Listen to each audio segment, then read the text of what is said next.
মিনাখার বাবুরহাট বাজার সংলগ্ন এলাকায় রয়েছে একটি ফুটবল খেলার মাঠ। প্রায় 100 বছর ধরে এই মাঠে নানান ধরনের খেলাধুলার পাশাপাশি বিভিন্ন ধরনের রাজনৈতিক অনুষ্ঠান হয়ে থাকে। সম্প্রতি এলাকার বেশ কিছু তৃণমূল কর্মীরা রাজনৈতিক প্রভাব খাটিয়ে সেই মাঠ ধীরে ধীরে দখল করে নিচ্ছে বলে অভিযোগ এলাকার বাসিন্দাদের। মাঠের চারিদিকে ধীরে ধীরে ইমারতি তৈরি করা হচ্ছে। মাঠের চারিপাশে ধীরে ধীরে জায়গাও বিক্রি করে দিচ্ছেন তৃণমূলের কর্মীরা। এলাকার বাসিন্দাদের দাবি, তৃণমূলের উচ্চপদস্থ কর্মীদের জানিয়েও কোনো সুরাহা হচ্ছে না, তাই বাধ্য হয়ে এলাকার মানুষরা সোমবার সেই মাঠে বিক্ষোভ দেখানোর পাশাপাশি ইমারতি কাজ বন্ধ করে দেন।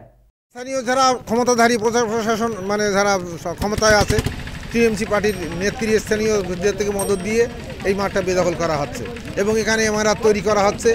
আমরা এই মাঠে প্রথমে আমি আমার বয়স এখন প্রায় 70 বছরের কাছাকাছি। আমিও এই মাঠে যুবক বয়সে বল খেলেছি এবং আমার আগের পুরুষরাও এখানে বল খেলতো, এটাই দেখেছি।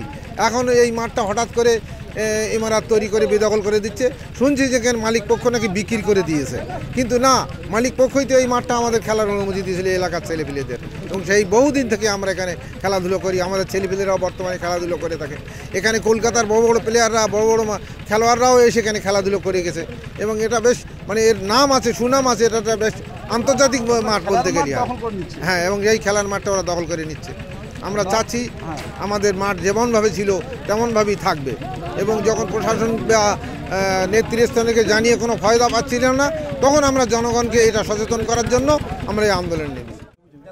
আমরা ভিড় জমিয়েছি এই জন্যে, আমরা জনসাধারণ দেখতে পাচ্ছি বাবুরহাট ফুটবল খেলার মাঠ, যেটা দীর্ঘদিন বাবু দিয়ে গেছে, কানুবাবু, রাজকুমারবাবুর বাবা, সেই মাঠটা আজকে ধীরে ধীরে সব দখল করে নিচ্ছে কিছু মানুষ।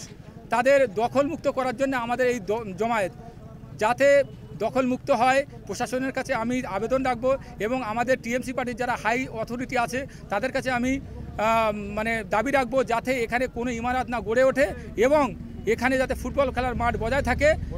আমাদের এখানে মিটিং হয় টিএমসি পার্টি, যেমন এখানে নুসরত এসেছিল, যারা নিয়ে এসেছিল তারাই আজকে এখানে দখল করছে। হাজি নুরুল এসেছিল, সেখানে সেই ফুটবল খেলার মাঠ দখল হচ্ছে। এখানে যত পার্টির মিছিল, এখানে কিছুদিন আগে একটা মেলা দিয়েছিল, সেই মেলাটাও এখানে হয়েছে। কারা দিয়েছে? টিএমসি পার্টির লিডাররা দিয়েছে। কিন্তু এখন দেখা যাচ্ছে সেই মাঠটা আস্তে আস্তে ব্লক হয়ে, ছোট হয়ে, আপাতত সংকুচিত হয়ে যাচ্ছে এবং দখল করছে কি টিএমসির লিডার সাহেবউদ্দিন গাজী, আশরাফ প্রধান, সে প্রধান সাহেব এর সঙ্গে জড়িত আছে। টোটাল যারা জড়িত আছে, যেমন প্রধান সাহেবের বিনা অনুমতিতে এখন কিছু হয় না। তো আমাদের কাছে কথা হলো, প্রধান যদি অনুমতি দিয়ে থাকে, তার লিগাল, বাবু যদি অনুমতি দিয়ে থাকে, তার লিগাল কাগজপত্র সাবমিট করতে হবে এবং তাদের জায়গা তারা বুঝে নেবে।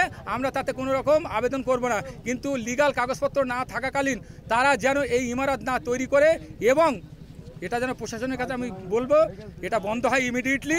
তার জন্য আমার এই আবেদন। মিনাখা থেকে অর্ণব বৈত্রের রিপোর্ট, চ্যানেল 24/7।